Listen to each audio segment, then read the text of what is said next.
It wasn't hidden. That's the part that still gets me. It wasn't crumpled, shoved down, or tucked into a secret zipper pocket. It was just there, peeking out from between her sunglasses case and a travel-sized lotion, like it belonged. I reached into her purse to grab her car key. We do that all the time. Or did. She leaves her purse on the side table. I grab her keys if she's in a rush. It's never been a thing. But that night, the corner of a thin white slip caught my eye, like paper trying to breathe. I pulled it out without thinking. Just a hotel receipt. Until it wasn't. Two en tres. One bottle of champagne. A dessert she doesn't even like, tiramisu. I stared at the timestamp. 9:47 p.m. Same night she said she had a late work dinner. Same night she came home with wet hair and said traffic was insane. Same night I offered to heat up leftovers and she said she was too tired to eat. I remember just standing there. The room was quiet, TV off, dog asleep, only the hum of the fridge. I wasn't angry. Not yet. I was still processing. She walked in a few minutes later, still in her gym clothes from earlier, earbuds in. Didn't notice what was in my hand. She smiled that lazy half smile she used to give me when she was proud of herself for getting her workout in. I said nothing.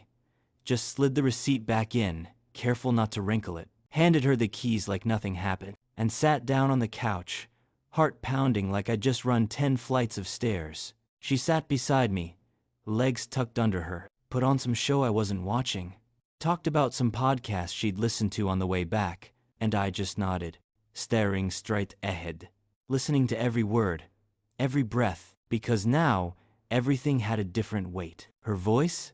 Too cheerful. The scent of her shampoo? Not from our bathroom. Her phone? Face down. Again. I kept looking at her hand, the left one, the one with the ring I gave her 2 years ago. And all I could think was, did she take it off at the hotel? She laughed at something on TV, touched my leg without thinking, and I sat there, completely still, wondering how many nights she'd come home like this, calm, warm, relaxed after doing something that would gut me. She reached for the remote and brushed against me again. I didn't flinch, didn't pull away, because if I moved, if I reacted, it would be real. So I just sat there, staring at the screen, pretending like I didn't know. But I did. And the worst part? She didn't look nervous. She looked peaceful, like it was normal. It wasn't always like that. I mean, whatever that was, that quiet, practiced lie. There was a time I would have bet my life on her. And honestly, I think I did. In pieces. We met at a used bookstore. I remember because it was raining, that soft, misty kind of rain that doesn't really soak you, just clings. I ducked in to get out of it, half drenched and pretending I needed a book. She was in the aisle already. Biography section. She was holding a copy of that old memoir, The Year of Magical Thinking. Said it was her third time buying it because she kept giving her copies away. I joked that either she really loved Joan Didion or she was terrible at lending books. She smiled, not in a flirty way, just soft. Said, maybe I just believe in sharing grief. That line stuck with me. Still does. We had coffee next door, and then another time the week after. And it just unfolded from there. Slowly. Quietly. She liked that I listened more than I talked, said it felt like being heard, instead of being waited on like most people were just waiting to speak. We didn't have a fireworks start, no big drama. Just walks, movies, slow dinners, playlists sent back and forth. She made me a Spotify list called Songs for Quiet People. It had Bon Iver, early Coldplay, some acoustic stuff I didn't know. She called it our emotional weather. That's how she talked, poetic in a way that felt earned. Our first apartment was tiny, exposed brick, one closet, a temperamental water heater. She burned toast every morning, and I never minded. We built rituals without planning to. Tuesday tacos, Sunday morning crosswords. She'd steal my hoodie and say it smelled like safe. I used to love that. Like I could be that for someone. She cried the day we adopted our dog. He was this nervous rescue with eyes that didn't trust yet. She sat in the back seat with him the whole ride home, whispering that he was safe now, that he had a home. She made me pull over so she could hold him when he whimpered. I remember thinking, this woman's going to be the mother of my kids. Because if she could love a broken dog like that, she'd protect anything. We hosted game nights. She made charcuterie boards like she was auditioning for Food Network. Our friends used to say we were gross cute, the kind of couple you'd roll your eyes at but secretly hope to become. She'd leave me notes in my lunch sometimes. Dumb stuff. Don't forget to breathe. Your face is my favorite. Come home in one piece. And I believed it. All of it. There was one night it comes back to me a lot lately. She had a bad day at work. Didn't say much. Just curled up on the couch with her head in my lap. We sat there in silence for maybe 2 hours. I didn't ask questions. Didn't try to fix anything. She looked up at me once and said, I've never felt this safe with anyone. I kissed her forehead, said nothing, because I felt it too. And sometimes words ruin moments. If you had asked me back then, if you had said, one day, she's going to lie to your face, I would have laughed. Said, not her, she wasn't the type. She made me believe she wasn't the type. And maybe that's the real betrayal. Not just the act, but the fact that she made truth feel like a given. She made me saw, and I loved her for it. It started small. That's how these things always do. Not with a bang, with a drift. Like watching a picture frame slowly tilt on the wall. You don't notice it for days. Then one day, it's crooked enough to bother you. And you can't remember when it started. About 6 months ago, her office got a new manager. She said his name once, Greg. Said he was demanding but fair. Said he worked late and liked to keep the team close. I didn't think much of it. Office culture is weird. Then came the dinners. The first time she asked me if I minded. Said it was team bonding. 1 glass of wine, then home. She texted updates like she used to. Still at dinner. Be home soon. And I believed her. Of course I did. Then it became every Thursday. Then Tuesdays too. She'd laugh about it. Joke that she was more of a work wife than a real one now. I laughed with her, the kind of laugh you give when you don't want to sound suspicious. But things changed. She started leaving earlier. Took longer getting ready. Bought new blouses she didn't ask me to unzip. She wore perfume to work, the one she used to save for our anniversary. Said it made her feel professional. And the phone? She used to keep it face up on the kitchen counter. Now it was face down, or in her pocket. Always on silent. I asked once, everything okay at work? She looked up from the sink like I'd pulled her out of some deep tunnel, then smiled. Yeah, why? I said I'd noticed she seemed tired. She said, it's just the new guy. He pushes us hard. Laughed. Then added, you're not getting jealous, are you? That laugh again. High-pitched. A little too sharp. I told myself it was in my head. That's what she said too. You've been weird lately. She told me one night while brushing her teeth. Weird how? I don't know. Just quiet. Distant. I wanted to say, that's rich. But he didn't. Instead I asked, you sure everything's good with us? She stopped brushing. Looked at me through the mirror. Then wiped her mouth and turned to face me. You're acting insecure, she said. Dead serious. Like I'd done something wrong by noticing her pulling away. And in that moment, I believed her. That's the worst part. I stood there feeling guilty for having instincts. There were other things. She'd come home and go straight to the shower. Say she felt gross from work. I'd sit on the couch with the dog, hear the water running, and think, she never used to do this. Her texts got shorter. 1-word answers. Delayed replies. Then came the classic. Sorry, dead phone. Even though I'd seen the battery at 64% before she left, I tried not to be paranoid. Tried not to be that guy. I cleaned the house. Made dinner. Tried to recreate old routines. Played the playlist she made on a night I knew she'd be late. She didn't notice. She'd come home and scroll in silence.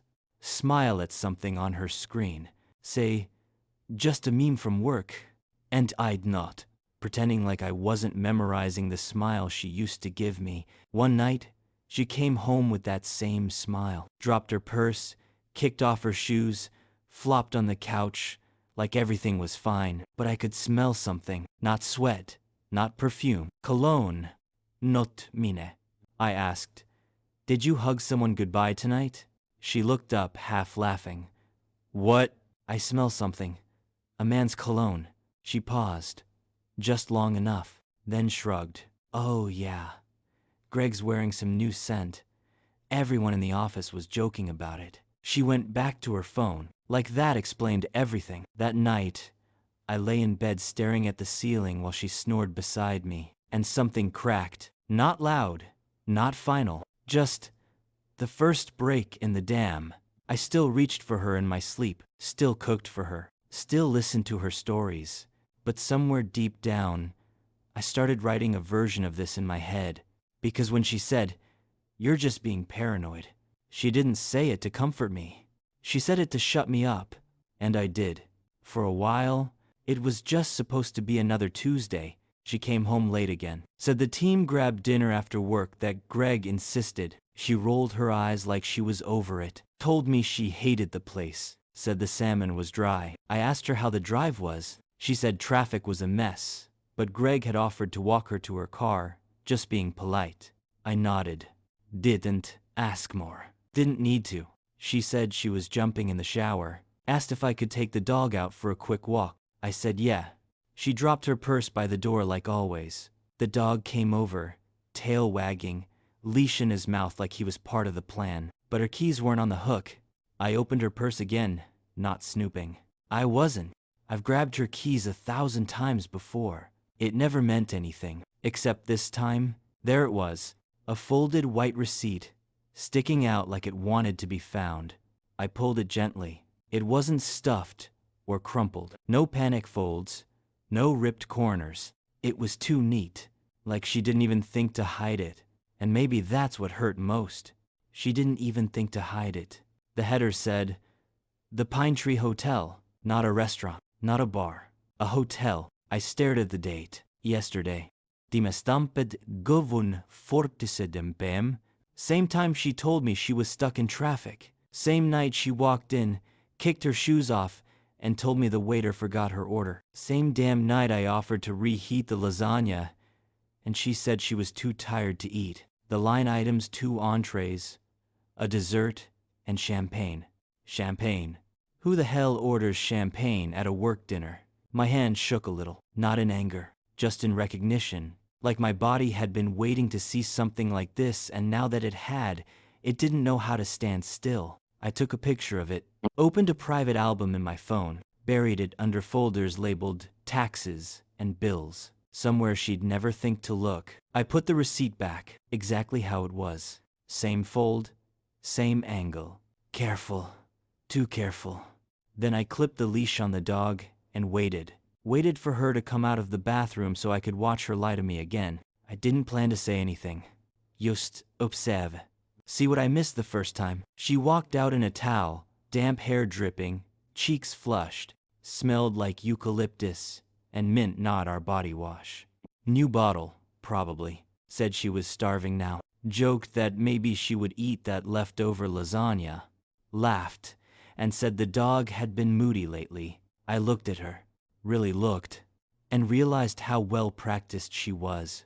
How her lies came with facial expressions. How she layered them with casual detail, the kind that disarms you. I didn't say a word, just nodded. She kissed my forehead on the way to the kitchen, told me I looked tired, said we should sleep in Saturday, and I nodded again, because my words weren't mine yet. They were still building, quietly, like a tide. That night, I lay awake and replayed the evening. Her voice, her body language, the towel, the fake hunger, the jokes, the small talk. It was like watching a movie you've already seen, but this time, you know who the villain is. And every line hits different. I started noticing everything after that. The way she smiled when she got a notification, the way she typed quickly, then turned her screen over. The way she used to ask me about my day, but now just nodded and waited for me to stop talking. The next morning, I got up before her, fed the dog, packed her lunch like I always did, even wrote a dumb little sticky note like she used to love. But this time, I watched her read it without smiling. She stuffed it in her bag without looking at me. And that was the moment I knew the script had flipped. She wasn't choosing me anymore. Not really. She was playing house, saying the lines, wearing the ring, but her heart, somewhere else. I didn't confront her, didn't scream, didn't accuse. You started keeping records. Not for revenge, not even for proof, just so I could believe myself when I finally walked away. Because gaslighting doesn't always come in yelling. Sometimes it comes in giggles, in you're being dramatic, in you always overthink things. Sometimes it sounds like love. I didn't leave right away. I think some part of me wanted to be wrong, not for pride, not even for the marriage, just so I wouldn't have to live with what it meant if I was right. So I started collecting. Not proof, not in the legal sense. I didn't want to expose her. I didn't want a scene. I just wanted to know where the lies ended and I began. First, I checked her location history. We share an Apple family account. She set it up. Said she liked knowing I was safe. Said it gave her peace of mind. Funny how that works. The night of the receipt, she wasn't near downtown like she claimed. She was on the east side, near the pine tree. Her dot blinked there for nearly 3 hours. I stared at it for 10 minutes. Watched the map like it might change. Like maybe I was reading it wrong. Then I went back further. Found more nights. Same area. Different times, different days. It wasn't just one slip. She'd been visiting him. Then I checked our credit card portal. We have shared banking. She manages the bills. Said I hated numbers, and she liked structure. I played dumb and let her. There it was. A charge for a spa. Same neighborhood as the hotel. Date matched another one of her late work dinners. $68. Aromatherapy massage. I remember that night. She came home glowing. Said the team took her to a rooftop bar after the client pitch. Said she had 3 drinks. I believed her, even joked that she should hydrate. I thought back to our last anniversary.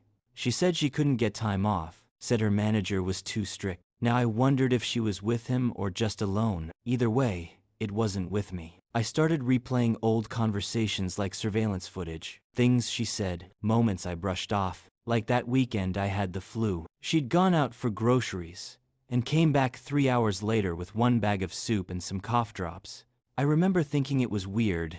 She looked too dressed up for errands. Hair done. Light makeup. When I asked why she took so long, she just kissed my forehead and said, "You're so cute when you're sick." I thought that was love. Now it feels like guilt. Then came the morning she left her laptop open. We were having coffee in the kitchen. She said she had an early Zoom and went upstairs. Left her bag, her phone, and her laptop. I never go through her stuff. It's not who I am. But something about that screen, the way it blinked to life when I walked past. I don't know. Call it intuition. The messages weren't even hidden. Not in a burner account. Just her Gmail. They weren't from Greg. They were from someone named Tyler. At first, I thought maybe it was a cousin or an old friend. But then I read the line, "You smelled like him last night." I froze. Read it again. "You smelled like him last night." Her reply, "Stop. That was your cologne on the hoodie, not his." Then another, "Don't be jealous. He's just my boss." Then the final blow. Last night was complicated. I'll explain later. My hands went cold, not shaking. Just cold. Like something had drained out of me. I searched for his name. Tyler. Found a thread. Months old. Late night timestamps. Inside jokes. Photos. Nothing explicit. Just intimate. He sent a selfie in her kitchen. In my hoodie. And the worst part? It wasn't even Greg. It wasn't her manager. It was Tyler, her coworker's roommate. A guy I met once at a holiday party. He made some joke about how lucky I was. Now I wonder what they laughed about when I wasn't in the room. I closed the laptop. Carefully, quietly, put everything back, went upstairs. She was in the bedroom, hair wrapped in a towel, scrolling on her phone like nothing had shifted, like the sky hadn't cracked open. I told her I was heading to the office early. She smiled. Blaumelkisch. And I knew right then I wasn't going to confront her. Not yet. Because this wasn't about rage anymore. It wasn't about heartbreak. Something colder had taken over. Not revenge. Just strategy. If she could lie with a smile, I could leave with one. If she could build a story that erased me, I could write an ending she'd never see coming. He didn't scream. Didn't cry. Didn't flinch when she kissed my cheek goodbye. I just watched her walk around the kitchen. Barefoot, humming some song she used to love. And I thought, I used to hum it too. I didn't leave in the middle of the night. I didn't pack a bag and storm out. I didn't break dishes, or raise my voice, or demand answers. I just stopped talking. Silence became my strategy. She'd ask how my day was, I'd say, busy. She'd text me memes, I'd react with a thumbs up. She kissed me goodbye one morning, and I leaned just enough so she wouldn't notice. I didn't close my eyes. She didn't ask why. Because silence makes people comfortable until it doesn't. I cleaned up my finances first. We had a joint savings account for future stuff. That's what she called it. Vacations, kids, a down payment. I drained my half, moved it to a personal account she didn't remember I had set up years ago, back when I was freelancing. She never asked about it because it never had much in it. Until now, I made copies of everything. Marriage certificate, lease documents, utility bills, took photos of the receipt, screenshots of the messages, backed it all up on a flash drive I kept in the glove box of my car. I didn't tell a soul, not even my brother, not even my best friend, because this wasn't about being pitied. This wasn't about getting cheered on. This was mine. I found a furnished apartment on the other side of town, 1 bedroom, month-to-month lease, close to a coffee shop and a walking trail, the kind of place that smells like quiet, like a blank page. I booked a storage unit nearby, moved the sentimental stuff first, photo albums, gifts, old cards, packed them in boxes labeled with words like holiday and tools. Normal, forgettable. Just in case she ever got curious. She didn't. She never asked why I was out more, why I took longer coming home, why I started using cash more often. She was too distracted. That Friday, I told her I had a work event. All-day off-site lunch, meetings, happy hour. She said, "Have fun," and kissed me like we were fine. At 8 a.m., I stood in our living room and took one last look. The throw pillows she loved still fluffed, the candles she never lit still dusted, her half-used lotion bottles on the shelf, our dog's leash by the door. I loaded the U-Haul myself. Didn't rush. Didn't panic. I left the bed, the couch, the TV, left just enough for her to feel like it hadn't really happened. Not yet. But the drawers were empty. The pictures were gone. My closet space hollow. I left the house key on the kitchen table. Next to her ring, I didn't take it off her finger. Didn't demand she return it. She stopped wearing it weeks ago, said it made her hand itch. So I found it in the bathroom drawer, still in the ring dish I bought her. Polished it with the edge of my t-shirt, placed it on the table gently. Then I set the final piece. A copy of the hotel receipt, framed, not crumpled, not angry, just displayed. It sat there between the ring and the keys, like a quiet obituary. When I walked out, I didn't look back. Locked the door, slid the key under the mat, our old hiding spot, then drove away. Halfway down the street, I felt my chest loosen. Not joy, not relief, just air. She called at 4:17 p.m. I let it ring. She texted, "Hey, where are you?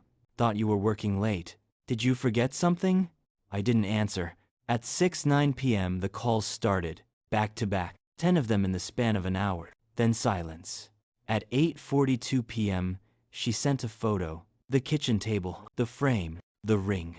No caption, just the image. I turned off my phone, sat in my new apartment, dim lighting, no TV, just me, and the quiet hum of a refrigerator that didn't yet hold any memories. I made myself a grilled cheese, fed the dog. He curled up in the corner like he'd known for weeks that this day was coming. I sat on the floor, back against the wall, and stared at nothing. I thought I'd cry, thought I'd break, thought I'd second guess it all, but he didn't.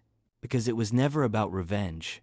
It was about knowing what was real, and then choosing something better. Even if that better was just a room with nothing in it except peace. She came home to silence. Not a fight, not a letter, not a dramatic scene with boxes by the door. Just a table, a ring, a framed receipt. She called 26 times in the first 12 hours. I didn't answer a single one. She texted things like, "Can we talk? Why are you doing this? Is this a joke?" And the one that made me pause, "Please don't do this to us, as if she hadn't already. She showed up at my job the next day, waited in the parking lot, eyes red, makeup streaked, hair messy like she'd been pacing. She didn't see me. I stayed in the break room until she left. She texted afterward, "I saw your car. I know you saw me. Then, I'll wait at home. Just please come talk to me." He didn't. I'd already said everything I needed to. With my silence, a few days later, mutual friends started reaching out. Some subtle, "Hey man, just checking in, everything okay?" Some not so subtle, "What happened? She said you just left." I didn't respond to most of them. The ones I did, I kept simple. "We're not together anymore. It's done." That's all I needed to say. The truth leaked out slowly. Whispers. Screenshots. She must have told someone, or maybe someone already knew. Affairs are rarely as secret as people think. A friend of hers, one I always liked, actually texted me a few days later. "I'm so sorry. You didn't deserve that. For what it's worth, she's not even sorry. She's just embarrassed she got caught." That hit me harder than anything. Not sorry, just embarrassed, not for what she did, but for what it made her look like. She posted a photo a week later. A sunrise. Caption: "New beginnings." No mention of me. No explanation, but I knew what it was, a signal. A reset. The digital version of wiping fingerprints off a crime scene. He didn't like it. Didn't block her either. Just let it sit. Let her perform for the people who didn't know her the way I did. Because I didn't need to prove anything. Not anymore. Some of her friends reached out to defend her. Said things like, "Relationships are complicated. People make mistakes." She said she didn't mean for it to go that far. He didn't reply. Because I wasn't interested in her version of the story. I lived the real one. Every word, every silence, every little shift she hoped I wouldn't notice. He didn't change my number. Didn't move states. Didn't burn old photos or delete our history. I just stopped showing up. Stopped giving her a place to hide her guilt. Because sometimes the loudest thing you can do is nothing. I'm not angry anymore. Not bitter. Not wounded. Not even sad, really. I'm just blank. Like someone wiped the board clean. I go to bed at 10 now. Wake up at 6. No alarms. Just the rhythm of a life that finally feels quiet. I make my own coffee. French press. 2 sugars. Splash of cream. I used to hate how slow it was. Now I like the silence while it brews. I'm learning how to cook again. Real cooking, not just defrosting meals for 2. I burn stuff sometimes. Mess up measurements. But I eat it anyway. Because it's mine. The dog's calmer now. I walk him without checking my phone every 5 minutes. Without wondering if she's texting. Or lying. Or both. I haven't dated since. Not because I'm closed off. Just because peace feels too valuable to risk trading for uncertainty. Some nights, I still think about her. Not in a longing way. Just memory flashes. The bookstore. That Sunday we painted the apartment and got paint in our hair. The playlist she made. All still in me head. But now I see those moments differently. Less like a love story. More like a case file. Pieces of a person who turned out to be someone else. The scariest part wasn't the cheating. It wasn't the messages. Or the receipt. Or the towel-wrapped lie.